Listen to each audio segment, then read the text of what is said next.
जिला collector Siddipet M मनुदीप Chaudhary ने Gajwel town का अचानक दौरा करते हुए एरिया अस्पताल गजवेल का दौरा किया।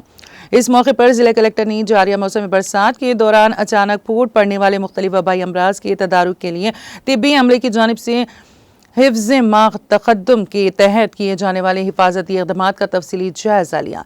नीज़ तिब्बी खिदमात को मज़ीद मौसर बनाने के लिए सख्त जद्दोजहद करने की तिब्बी मुलाजिमिन को हिदायत दी। जिला कलेक्टर ने मौसम बरसात के अलावा दूसरे अय्याम में अवाम को दरकार ज़रूरी अद्वियात की वाफर मिक़दार मौजूद रखने की भी मुलाजिमिन को हिदायत दी।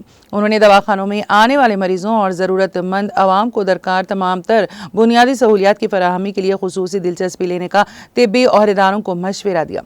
जिला कलेक्टर ने कमसीन बच्चों के वार्ड का तफसीली दौरा करते हुए मुतादी अमराज से बचाव के लिए मज़ीद इक़दामात करने की हिदायत दी।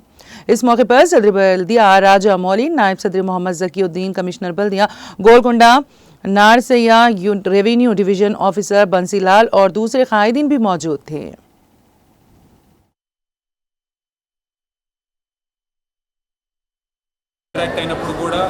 డాక్టర్స్ కి సజెస్ట్ చేసింది ఏంటి అంటే ఎప్పుడైతే ఒక పేషెంట్ ఫీవర్ కేస్ తోటి వస్తున్నాడో ఇమీడియట్ గా టెస్ట్ చేసి వాళ్ళు పాజిటివ్ అయితే ఫర్దర్ ట్రీట్మెంట్ ఇమీడియట్ గా టేకప్ చేయాలి, ఎక్కడ కూడా డిలే ఉండద్దు.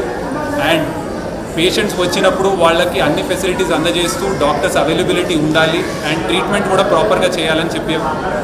అదేవిధంగా మనకి ఫార్మసీలో కూడా చూసుకున్నప్పుడు ఫార్మసీలో ఎక్స్పైర్ అయిపోయిన డ్రగ్స్ ఎక్కడా కూడా ఉండకూడదు, దాని వాచ్ రిజిస్టర్ ప్రాపర్గా మెయింటైన్ చేయాలి. అండ్ మనకి అయిపోయిన డ్రగ్స్ ఏమన్నా ఉంటే ఇమ్మీడియట్గా ఇండెంట్ రైజ్ చేసి ఇమ్మీడియట్గా తెచ్చుకునే విధంగా చూసుకోవాల్సిందిగా సూచించాము. అదేవిధంగా మనకి డయాలసిస్ పేషెంట్స్ ఎవరైతే ఉన్నారో వాళ్ళకి ఎటువంటి ఇబ్బంది కలగకుండా మనకి లిస్ట్లో ఈ వారం ఎవరైతే డయాలసిస్కి రానున్నారో మొత్తం షెడ్యూలింగ్ కూడా ప్రాపర్గా చేసుకొని రోజుకి ఒక 5 సైకిల్స్ కంప్లీట్ చేసే విధంగా చూడాలని కూడా డాక్టర్స్కి సజెస్ట్ చేశాము.